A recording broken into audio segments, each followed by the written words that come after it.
I first noticed something was off when my scarecrow went missing. Now, I don't live in the suburbs. I own a 10-acre piece of land just outside a town called Belmere. Everyone around here knows me as Jace Elwood, the quiet guy with the small goat farm, a couple dozen chickens, and a love for peace and quiet. I work during the day at the local co-op, and in the evenings, I tend my animals.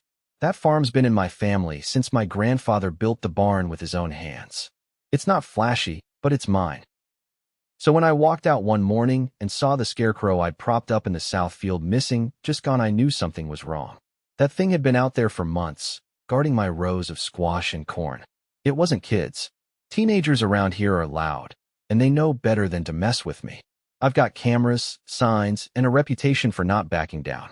That afternoon, I reviewed the footage, and there she was, on grainy black and white night vision, crouched like some kind of raccoon in yoga pants. Olivia Norridge, HOA president of the little gated community they built across the road last year. Tall blonde, mid-50s, always in tennis shoes. She's got a voice like a smoke alarm and a permanent scowl baked onto her face like the sun couldn't burn it off if it tried. I'd had my run-ins with her before.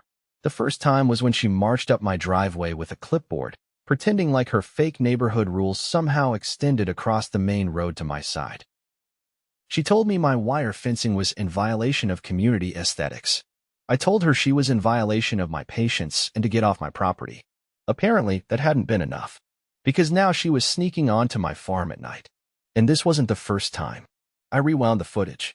4 nights ago, there she was again, snooping around the chicken coop. 2 nights before that, by the irrigation shed. She always wore the same hoodie with Belmere Oaks HOA committee written on the back, which was honestly just stupid. Like she wanted me to know it was her. Well, now I knew. I printed the stills, stapled them to a piece of plywood, and propped it up at the end of my driveway with a sign that read, "Trespassers will be prosecuted." Even HOA presidents. That should have been enough to embarrass her into staying away. It wasn't. 3 days later, I came home to find a notice of violation taped to my mailbox. Not delivered by the post office, just slapped on there with duct tape.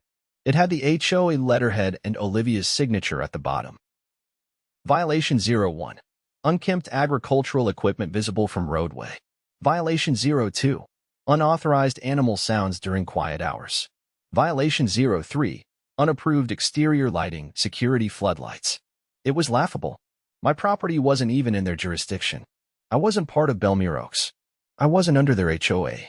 But Olivia had always acted like the whole world was her cul-de-sac. Now she was escalating. I drove across the road and marched straight up to her front door. She opened it with that fake smile that made my skin crawl. "Jace," she said, like we were old friends. "I see you got the notice. Let me make something real clear," I said. "You do not have the authority to cite me. I'm not in your HOA. I'm not under your rules. You come on my property again, I'll have the sheriff out here so fast your tennis visor will spin." She tilted her head, still smiling. "Well, your property is visible from our community, and it affects property values.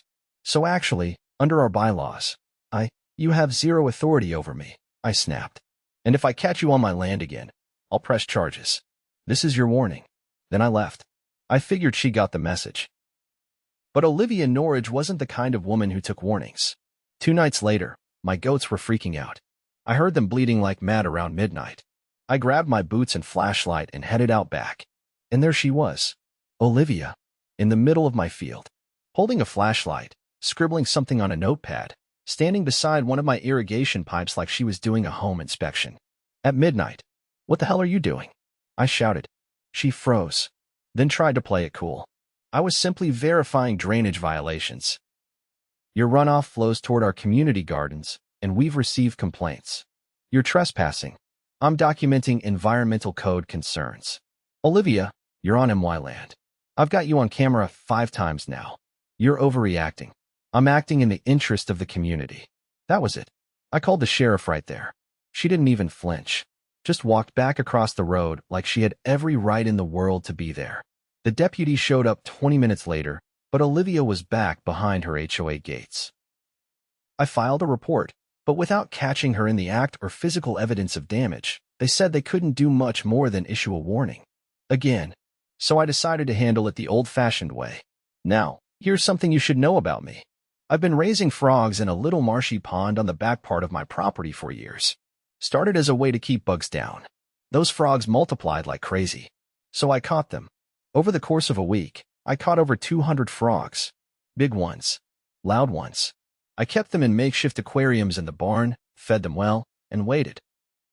And then, the night of the Belmere Oaks Spring Garden competition, I made my move. At around 2 in the morning, I hopped the back wall of Olivia's garden. Her backyard was pristine, perfect hedges, trimmed roses, one of those koi ponds that's more decorative than functional. I let out the frogs. Every single one. Into the flower beds. Into the pond. Under the deck. Everywhere. By sunrise, her garden looked like a scene out of a swamp documentary. The HOA newsletter the next day was a masterpiece of panic. Urgent. Amphibian infestation in Belmere Oaks. They blamed it on environmental shifts. Olivia didn't say a word publicly, but I saw the way she glared across the street at me that afternoon while she was picking frogs out of her tulips. She knew. And I wasn't done yet. The frog incident had rippled through Belmere Oaks like a dropped stone in a still pond. The gated community was in chaos. Residents tiptoed through their backyards with rakes and buckets, trying to reclaim their perfect lawns. The HOA's landscaper, a wiry guy named Curtis who normally trimmed hedges with surgical precision, had been seen dragging a net through Olivia's koi pond like he was fishing for his life. I didn't say a word to anyone. I didn't have to. Olivia's silence said plenty, but I knew she wasn't going to let it end there. 3 mornings later, I stepped outside to find one of my goat pens wide open. The latch hadn't just been left unhooked, it had been cut clean through with bolt cutters. My 3 youngest goats had wandered out and were standing in the middle of the dirt road, confused and bleeding. I got them back inside and walked the perimeter. Nothing else was damaged. Just that gate. That wasn't random. That was a message. I checked the footage. Sure enough, at 2:27 in the morning, a figure in dark clothes slipped through the back fence line with something metallic in hand. The camera caught a partial face as they turned toward the barn. Olivia again. No hoodie this time, but the same ponytail and that same posture like she owned every inch of earth she stepped on. I downloaded the footage and called Deputy Langston. He was the same officer who'd taken my first report. This time, when I showed him the video, he didn't brush it off. That's trespassing and criminal mischief, he said, scribbling in his notebook. Those goats could have been hit. You said she's been on your property before. 5 times before this, I said. All on camera. You've got the reports. He nodded slowly, jaw tight. All right, I'll run this to the DA. This isn't just nuisance behavior anymore. If she's cutting through livestock enclosures, that's a felony in this county. I asked if she could be arrested. Not yet, not without a warrant. But this gives us leverage. If she steps foot on your property again, we'll have grounds to detain her on the spot. Keep your cameras rolling. That night, I added 2 more motion sensors and installed a high-powered spotlight facing the back fence. Olivia liked to act like she was subtle. Let's see how she liked being lit up like a stage actor the next time she tried anything. But Olivia didn't strike again directly. She changed tactics. The following week, a man in a buttoned-up shirt and slacks came up my driveway. I was hauling feed out of my truck when he waved a clipboard and introduced himself as Brian Winslow, a contracted assessor for public utilities. Mind if I take a look at your water meters and electrical setup? He asked. I raised an eyebrow. Why? Routine audit, he said, smiling like he practiced it in a mirror. There have been reports of unlicensed irrigation systems and possible overuse of municipal services. I stepped forward, blocking his view. I'm on a private well and a septic tank. Nothing municipal about it. He blinked, clearly not expecting that. Well, we still need to verify connections. No, you don't. Not without a warrant. You got one. He hesitated. I was told you'd be cooperative. I'm sure you were, I said and pointed toward the road. Now get off my land. He left, but not before I caught a glimpse of a Belmere Oaks parking pass hanging from his rearview mirror. I didn't recognize the name, but I recognized the tactic. Olivia was trying to find another way in. If she couldn't trespass directly, she'd send others to do her dirty work. A day later, I got a letter in the mail.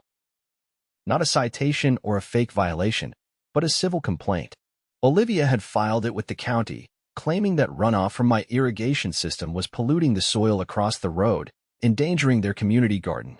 The letter demanded over $6,000 in environmental remediation and included a threat of further legal action if I didn't comply. That was the turning point. I wasn't just dealing with an obsessive HOA president anymore.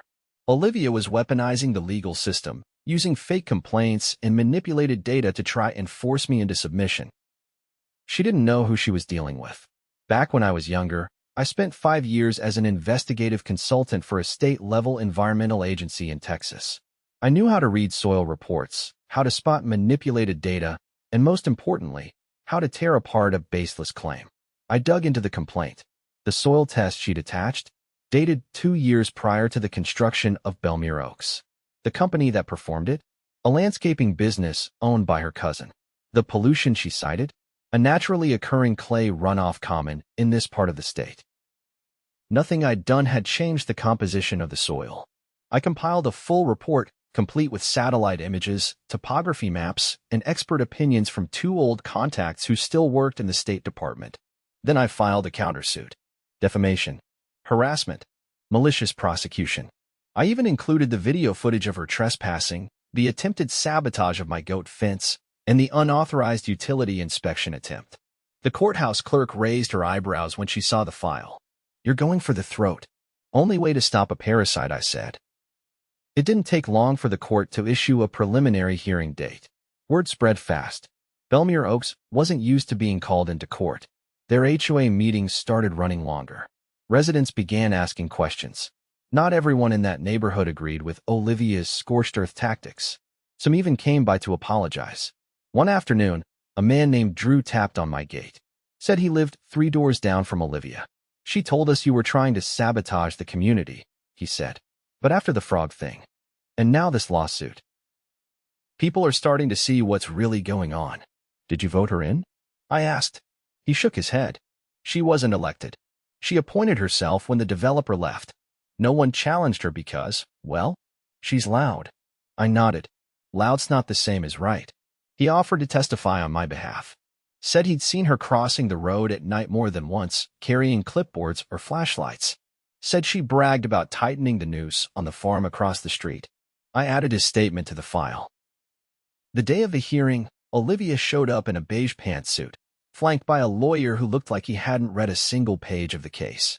My attorney, a friend from my old job, laid out the timeline with surgical precision.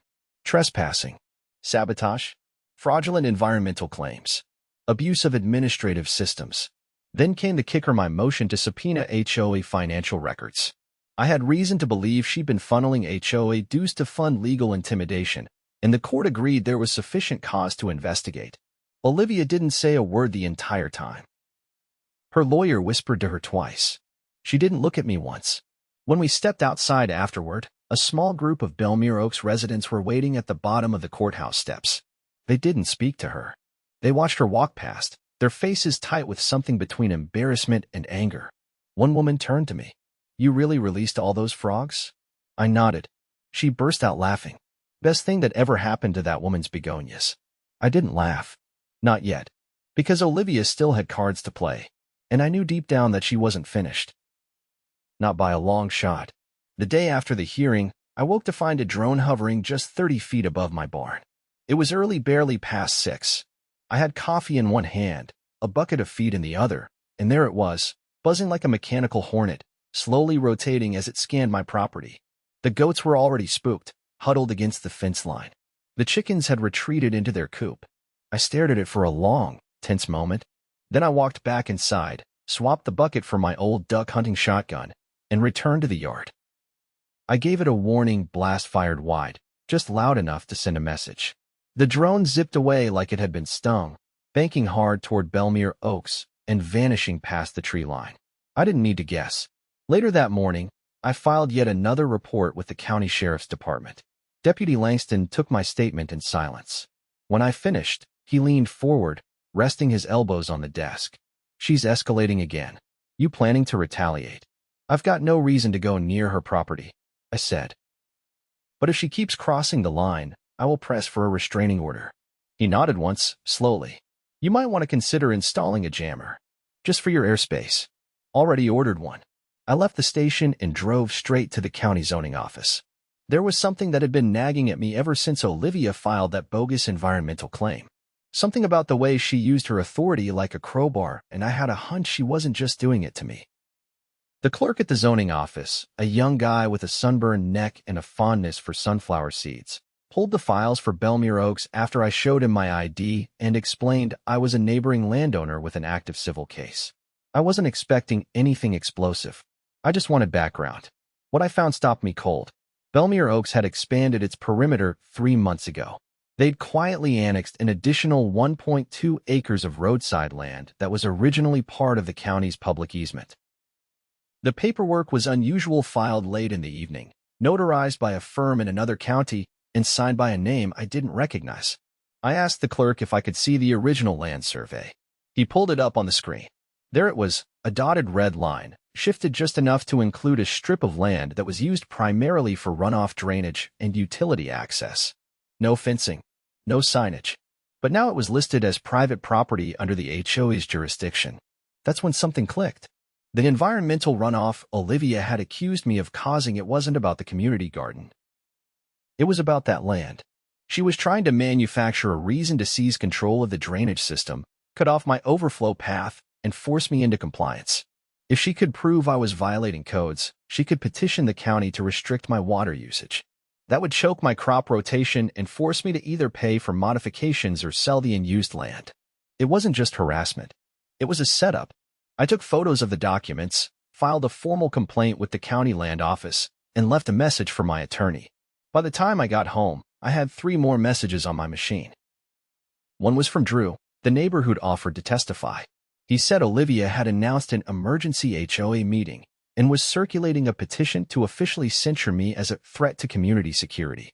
The second message was from a local reporter. The third was from the county water board. They'd received an anonymous tip that my irrigation shed was illegally tapping into a municipal line. That last one made my blood run cold. I walked out to the shed with a crowbar and pried up the floorboards. I hadn't touched the plumbing in over 6 years. Everything was gravity-fed from the well. But someone had drilled a small hole through the back wall and run a narrow PVC line into the soil just beneath the foundation. It wasn't connected to anything, but it looked suspicious enough that if someone inspected it without context, they might think I was poaching water. I sat back on my heels, trying to steady my breath. She'd planted evidence. I photographed everything, sealed the shed, and called my attorney again. This time, I didn't leave a message. I kept calling until he picked up. I need to add criminal tampering and attempted entrapment to the countersuit, I said. And I need to get the state police involved. He didn't ask why. He just said he'd meet me at the sheriff's office in an hour. Deputy Langston didn't hesitate this time. He took one look at the photos, called in a detective from the State Bureau, and opened a formal investigation. The detective, a lean woman named Reeve with short cropped hair and a voice like gravel, listened carefully as I laid out the timeline. When I finished, she tapped her pen against the edge of her notepad. She's trying to provoke a reaction, she said. Get you to make a mistake. Meanwhile, she's building a case constructed entirely from smoke and mirrors. She's not going to stop, I said. And she's not dumb. She's got someone helping her. Reeve nodded slowly. We'll run the signatures on the land annexation. If they're forged or improperly filed, that's a felony. If we find financial records linking HOA funds to these activities, it becomes a conspiracy. It wasn't long before the first crack appeared. The notary listed on the land documents, deceased for 2 years. The signature, lifted from an old housing deed. The surveying company, real, but they hadn't been contracted for that job. Someone had copied their watermark and edited the documents using free template software. It was sloppy, rushed, desperate. By Friday afternoon, the county had frozen the HOA's financial accounts pending investigation. I heard about it from Curtis, the landscaper. He pulled up in his pickup while I was fixing a section of fence and leaned out the window. You hear Olivia had her debit card declined at the nursery, he said. She tried to buy $600 worth of begonias. Had to put them back in front of everyone. I didn't say anything, just nodded once and went back to hammering. But inside, I felt the tide turning. That weekend, Reeve came by with a search warrant. She and 2 deputies entered Belmere Oaks with a quiet efficiency that made it clear they weren't there for a chat. They seized Olivia's office computer, several boxes of documents, and a stack of HOA meeting minutes that hadn't been shared with any of the residents. Later, Reeve told me what they found. Emails between Olivia and a local contractor discussing modifications to the irrigation shed. a fake invoice for unauthorized repairs billed to the HOA, and a draft letter addressed to the county, requesting that my property be declared a nuisance farm due to persistent violations and aggressive conduct. She'd been planning to shut me down completely. The charges came 2 days later: falsification of public records, criminal trespass, attempted entrapment, and misuse of community funds. Olivia was arrested at home in the middle of the afternoon. I didn't go watch, but from what Drew told me, the entire street was outside when it happened. Her lawyer tried to delay the civil case, but the judge denied the motion. With the criminal charges pending, Olivia's credibility was in shambles. My countersuit moved forward quietly, methodically, and within weeks, the court ordered her removed from her position as HOA president. The rest of the HOA board, now free of her stranglehold, voted to dissolve her special enforcement committee and issued a formal apology to me in writing. It was over, or at least, her reign was. The frogs were still around, by the way. A few had made homes in Belmere Oaks, living under garden beds and along the decorative pond. Residents didn't seem to mind anymore. Some even said it kept the mosquitoes down. As for me, I went back to tending my goats and growing my squash. The cameras stayed up. The lights stayed on. And Olivia? She was last seen packing up her ceramic birdbath and loading her azaleas into the back of a rental truck. Turns out, she couldn't stand the sound of frogs. The morning after Olivia's arrest, the air felt different. Not lighter, just quieter. As if the land itself was holding its breath, waiting to see if the storm had truly passed. I walked the perimeter with my coffee, boots damp from dew, and listened. No distant drone hum, no clicking of camera shutters from across the road, no faint sounds of forced authority pulsing through a megaphone. Just the goats, the wind, and the faint chorus of frogs that had made the southern ditch their sanctuary. But peace wasn't trust. Not yet. I'd learned better than to assume a single arrest would undo everything. 3 days later, I got a call from Detective Reeve. "I need you to come down to the station," she said. "We've uncovered something else. Bigger."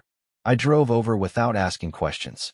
When I stepped into the interview room, she handed me a folder before I'd even sat down. Inside were copies of checks, dozens of them, all issued from the HOA's account to a company called Midlands Green Solutions.